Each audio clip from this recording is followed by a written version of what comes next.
Hi,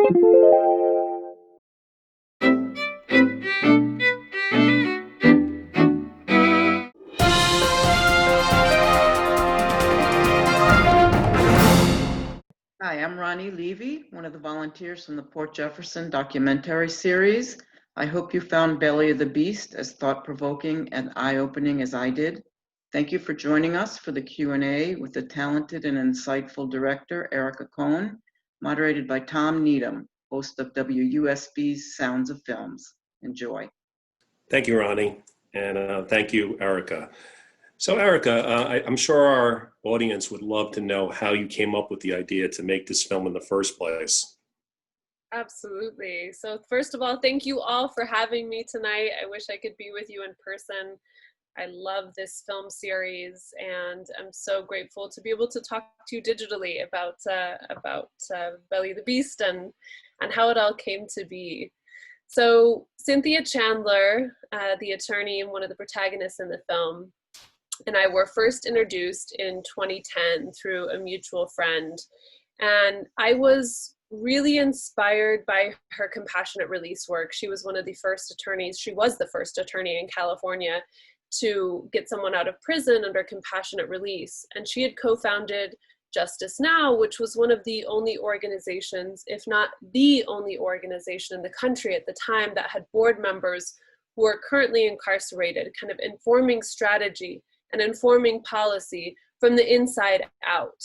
And they had a campaign called the Let Our Families Have a Future campaign, which essentially exposed the multiple ways that prisons destroy the basic fundamental human right to family. Of course, one of the most heinous being the illegal sterilizations, primarily targeting women of color, which really screamed eugenics to me. And as a Jewish woman growing up in Salt Lake City, the phrase "never again" was always profoundly in the back of my mind. And when I learned about this different kind of genocide that was happening through imprisonment, that was happening through forced sterilization behind bars, I knew that I immediately wanted to get involved. And in the beginning, that was as a volunteer. And I later became a volunteer legal advocate, providing direct service needs for over 150 people in California's women's prisons. And from there, I began collaborating with people on a project that ultimately would become Belly of the Beast. And I have to say, Tom, you know, in the beginning of the film, I thought that this was going to be a project that chronicled the incredible human rights documentation work that was happening on the inside and the kind of underground network that was in practice of getting these human rights abuses out of the prison for people to hear about this, for people to know about what was going on. But it wasn't until I met Kelly Dillon in 2012, a couple years into the process, that that whole trajectory changed. You know, Kelly is this unbelievable activist who was at the time working in Los Angeles as a community interventionist doing gang intervention and domestic violence prevention work. And she had already gone through so much with the sterilization trial, through advocating for others. And at that point in her life, she wanted to really set that trauma behind her and focus on her career. And initially she became involved in the project as an advisor behind the scenes. And then later, once the Center for Investigative Reporting released their findings, the movement called for her to get sucked back in to once again testify and advocate on behalf of others through a series of hearings and with the goal of ultimately seeking justice for herself and others. And that was the moment that Kelly and I both decided that we would start filming her. And as the film continued, the storyline really became centered around her story and her relationship with attorney Cynthia Chandler. And I think it's important to note that, you know, Kelly's discovery, her courage really sparked the investigation that exposed the degree of human rights abuses and who was being targeted by the illegal sterilizations. And she says in the film that, you know, the light bulb went off when she saw, you know, other women of color, other Black women going through the same thing. So if Kelly Dillon hadn't had the courage to even expose this issue in the beginning, this film wouldn't have been possible, the bill wouldn't have been possible, none of this would have come to light. Why is it that when you talk about Kelly's work, you call it courageous? Why is it courageous for her just to talk about what happened? And why is this work that all of you are involved in considered like underground? Like, why can't this just be something in the open? I think I mean, there's so many reasons, but for me, having spent the past decade examining the human rights abuses, including forced sterilization, both as a volunteer legal advocate and as a filmmaker, I have experienced the tremendous layers of secrecy and privacy that these institutions hide behind, which make it incredibly difficult to uncover abuses of power and state-sponsored violence. I remember requesting, in one particular case, medical records on behalf of someone, and it taking 2 years for me to actually get the proper medical records, because I was sent time and time again, different dates than I had requested, blank pages having nothing to do with anything. And for Kelly to, after discovering what had happened to her, the process of her requesting her medical records was very courageous to begin with. She had to petition and to file complaints against the prison just to get access to medical records that everyone should have access to. And then to find out what had actually happened through Cynthia Chandler requesting her medical records, and then deciding to file more complaints against the prison, and then to sue the prison, to actually file a complaint and go to trial. I mean, she was the first sterilization survivor to do it, and the only sterilization survivor to do it. And in the process, when other people found out what was happening to them, there's actually a process, it's called filing a complaint against the person who committed that harm, or filing a complaint against the prison. It's very bureaucratical. You have to have some kind of legal knowledge to file these complaints. And Kelly actually advised other people on how to do that. She was very much viewed as a jailhouse lawyer. You mentioned that there were lots of other people that this happened to as well.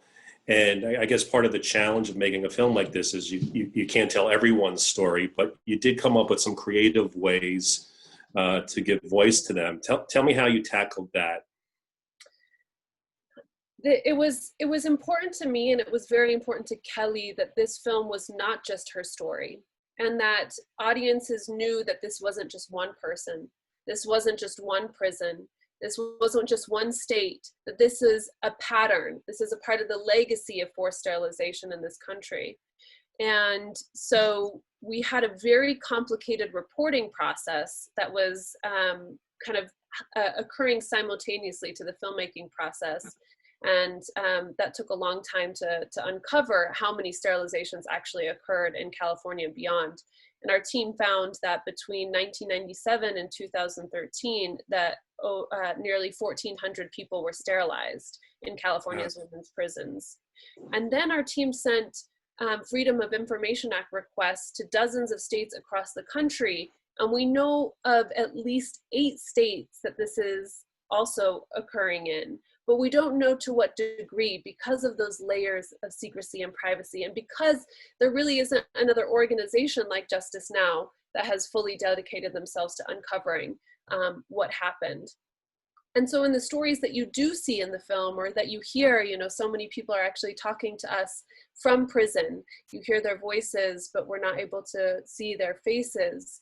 It was very important to all of us to really find a visual way to transport audiences into the moments that they're describing, to really help audiences feel the discomfort of these vulnerable spaces, and also really understand how informed consent is not possible behind these prison walls.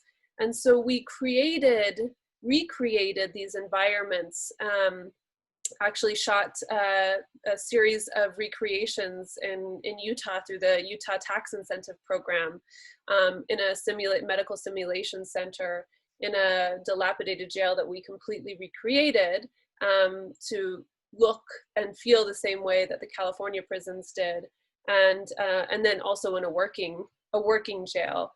And that process was so carefully advised by people inside that it was, we agonized over every little tiny detail, from shoelaces to, the evoking the emotions that each individual described and going through that. So when you see the legs dangling from the exam room table, those vulnerable moments, those vulnerable spaces, or being handcuffed to the gurney and being wheeled into the surgical room. Those were moments that were so carefully and deep, in such great detail, described to our team. You mentioned earlier that we do have a history of sterilization in the country, and that is mentioned in the movie. Well, why was it so important for you to give that background for audiences in 2020? And what would you say is the important thing that you've learned about like what's going on now versus what was going on then? Yeah, I didn't know when I started this film 10 years ago that Nazi Germany actually came to the United States to learn from our eugenics policies, specifically our sterilization policies, and took those back. And that was a real moment for me. When we think of eugenics, we think of the Holocaust, but we don't talk about this history. We don't talk about the history of women of color being sterilized throughout our country's history. We don't talk about our heinous eugenics past, when over 30 states in the country passed eugenics laws, which allowed for compulsory sterilization, targeting people who were poor, people who were pregnant, people who or became pregnant out of wedlock, people with disabilities, people in prison, people of color. And of course, we know that women of color were the most impacted. And even after most of those laws were repealed in the 1970s and the 1980s, we find that these compulsory sterilizations find their way through other policies. I think it's important to note that we're also coming up on the 100-year anniversary of the 1927 Supreme Court case, Buck v. Bell, which upheld a statute essentially instituting compulsory sterilization of those who were deemed, quote, unfit. And that 1927 Supreme Court case has never been overturned. And in the context of what we're seeing and what we're experiencing right now in this moment, after the sterilizations in ICE detention centers, were revealed in September, just a couple of months ago, people were shocked. People were horrified. How could this be happening today? And it's because we don't talk about the legacy of forced sterilization in the United States and how it's so deeply rooted in white supremacy. And when we start to confront that, not only from an educational perspective, not only with an apology and atoning for that history, but also with accountability, that's when we can start to really prevent these abuses from happening. We actually have a petition on our website, bellyofthebeastfilm.com, that is calling for reparations for forced sterilization survivors in California. And you see in the end of the film, Kelly and Cynthia are advocating for these, for the reparations movement. And I believe that this will not only continue to make amends for the historical sterilizations, actually following in the footsteps of both North Carolina and Virginia, the first two states to pass reparations for sterilization survivors historically. And I think it's important to note that that was also a bipartisan effort. But to also ensure accountability for modern day instances of forced sterilization, like what happened in California's women's prisons and like what we've just seen in the ICE detention center in Georgia. I think most people get it, but just for clarification, in your opinion, based on your research, why were people doing this in the prison system today? Like, what's their philosophy?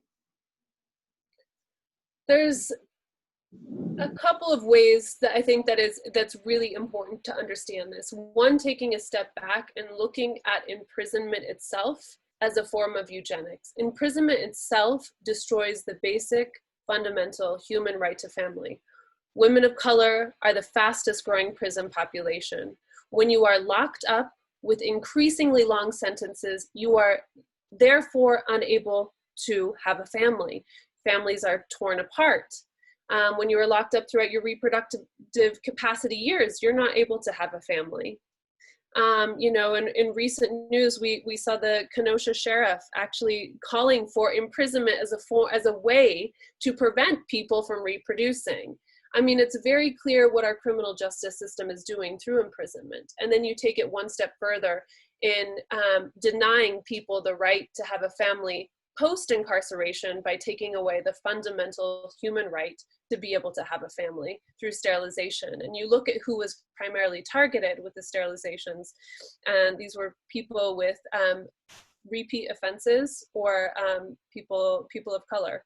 And you see in the end of the film, the nurse kind of echo what we've heard throughout the film too, is this is a cost benefit to the state. And that really goes back to the legacy of forced sterilization, the legacy of eugenics in the United States. And I also think it's really important to note that while it's easy for us to want to have one bad actor, one bad apple, that it's important to look at this in the context of the entire system and ensure that there is accountability not only for the individuals who committed these harms, but the institutions and where they occurred. I agree. I know this is probably not your view, but I think in the past year or so, Planned Parenthood has distanced themselves from their past with Margaret Sanger, who was involved in the early eugenics movement. And it's been one of these things that's been brought up through the years. Some people agree with this, some people don't. But it's kind of reaching the mainstream now. I don't know if you heard, like, Kanye West was running for president. Not too many people knew that, but he was talking about abortion as being something that Margaret Sanger promoted in minority neighborhoods, and she was connected to the early eugenics movement. I'm not saying that I agree with any of this, but I was wondering, just in terms of your research and what you hear other people saying, what this is all about. I mean, Planned Parenthood has distanced themselves now from their past. I'm not sure exactly why. I guess they felt there was something negative there. But do you have any thoughts on that? We actually had a panel with Planned Parenthood a few weeks ago, and Planned Parenthood apologized for their eugenics history and the connection with Margaret Sanger. And I think in this moment, all institutions, all organizations, all individuals need to examine how they have been complicit in systemic racism, in institutionalized racism. And I was very, very happy to hear that Planned Parenthood was acknowledging that history and atoning for it and moving beyond it.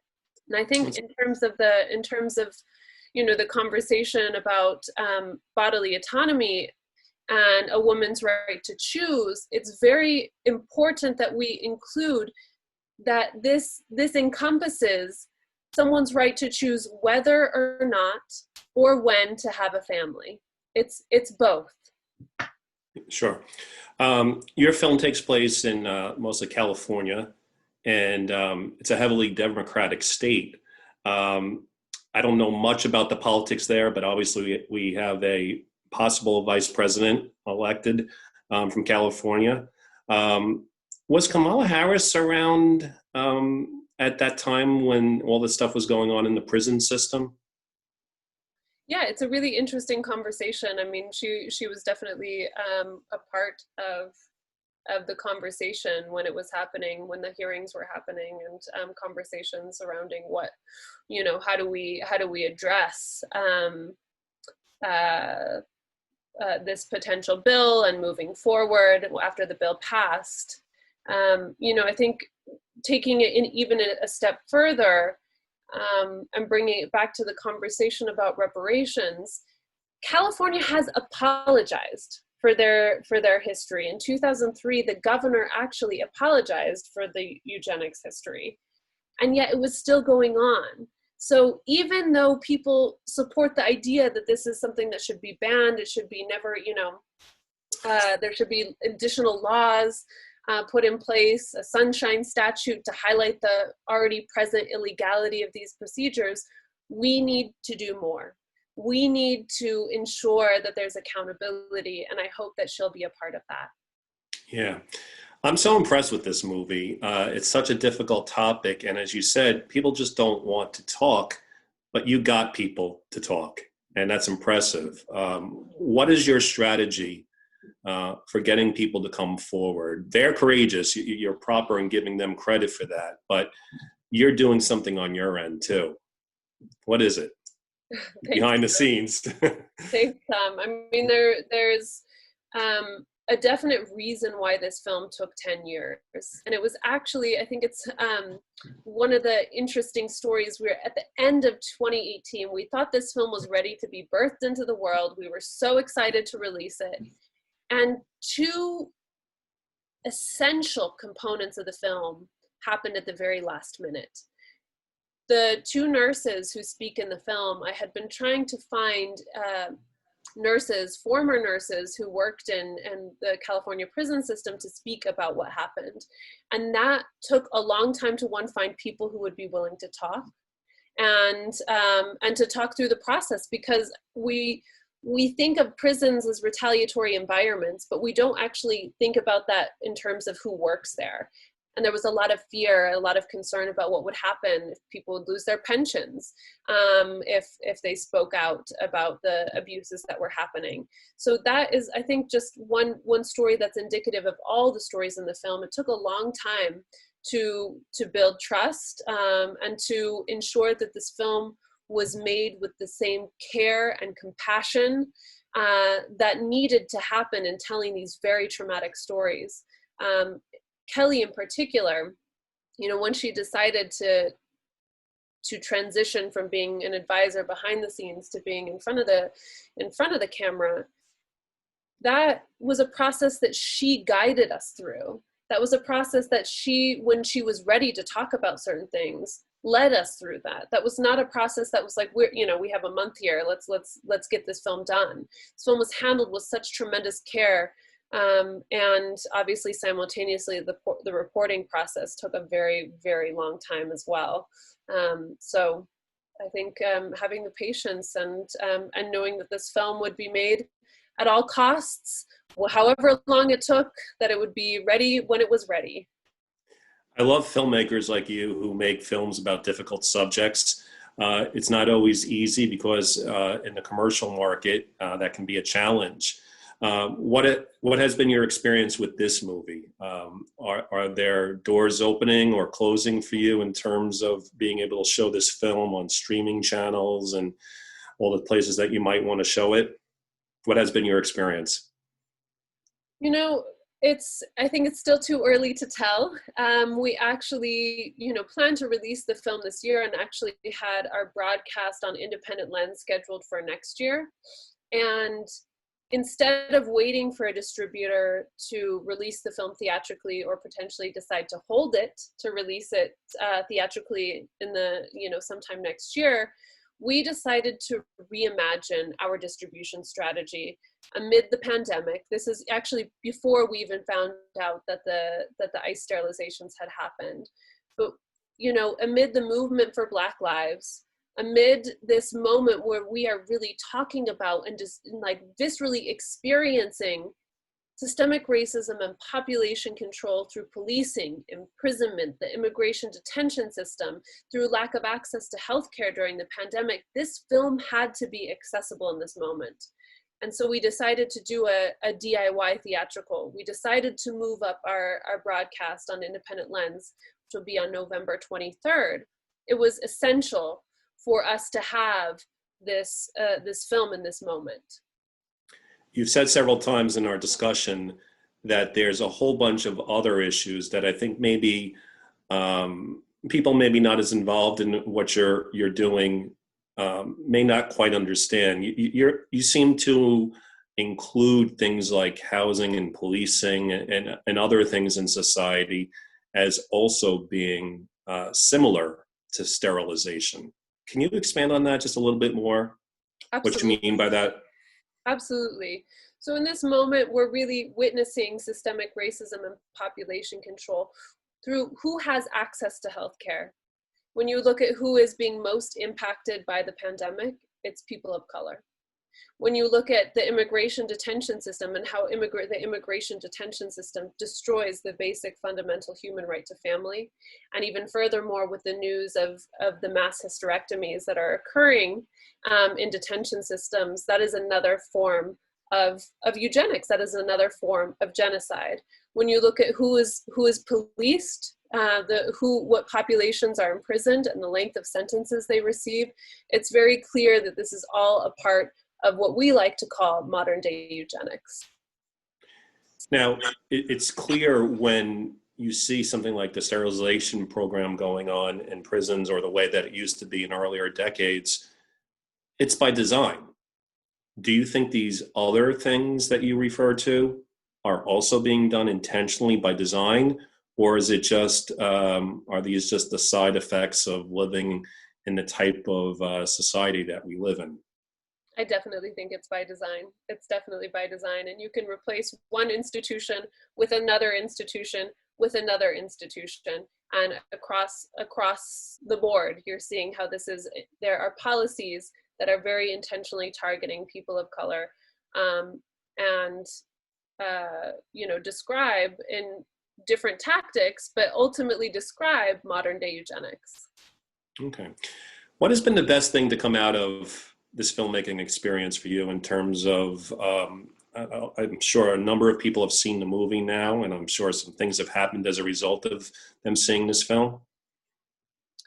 I think the best thing that has come out of audience reactions is what we ultimately hoped. What can people do? We wanted to leave audiences being inspired, but also being angry. Anger is an action-oriented emotion, and inspiration is also an action-oriented feeling. So, in thinking about the end of the film, I actually want to take a step back and talk a little bit about how we came to the ending of the film.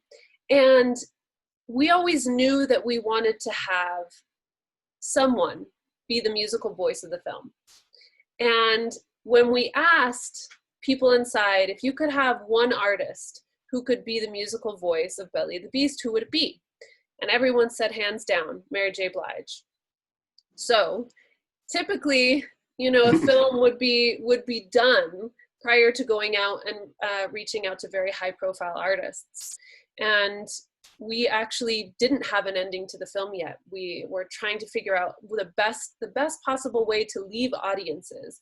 We knew we wanted them to be inspired and to be moved to action, but how were we going to do that? So we actually, once Mary J. Blige signed on to the film, and thanks to our incredible music supervisor, Tracy McKnight, able to establish this incredible collaboration with her and DJ Camper and Nova Wave, we started talking about how we would create a scene and a song that left audiences with this feeling that the work was still yet to be done, that these wounds will never heal, but that their justice needs to happen.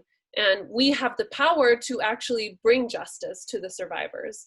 And so, as you see in the end of the film, Kelly and Cynthia are continuing the work through the reparations movement, and you hear Mary J's incredible voice talking about this very thing. And I think that collaboration was just as good as it possibly could be. As good as it possibly could be. I love that. I really enjoyed that part. If there's people watching now who want to somehow help, what can people do? I would encourage everyone who has seen this film, who's watching this Q&A, to sign the petition on our website, bellyofthebeastfilm.com. That'll help ensure that survivors of forced sterilization receive reparations. And also a part of that reparations bill includes notifying forced sterilization survivors that still to this day don't know. I think that's a really important point, that not everyone, like Kelly, actually knows what happened to them. And so part of this is creating a task force to notify people that they were in fact sterilized, as well as creating some sort of memorial about our eugenics history, about the recent sterilization abuse, so that it will be a constant reminder, may this never happen again. In addition, I just encourage everyone to get involved at a local level or community level on what's going on. You know, I think we can all take actions. We all have the power to create change. And you see that with Kelly and Cynthia, unlikely allies who come together to tackle. I mean, the Department of Corrections is no small feat. We can actually, you know, address smaller things in our community. And I hope this film is a tale of inspiration for us all to get more involved. I agree. And I have to ask you, all filmmakers are always thinking about their next project. What's the next thing that you would like to tackle in terms of subject matter? I have a couple projects that I'm not able to yet speak about, but I look forward to releasing one in early 2021. I guess we're now looking at 2021. And look forward to keeping everyone updated about what's next. Hopefully the next film will be here too. Well, I hope so too. Erica, I want to congratulate you again on this film. It's such an important film. It's amazing that it's still going on.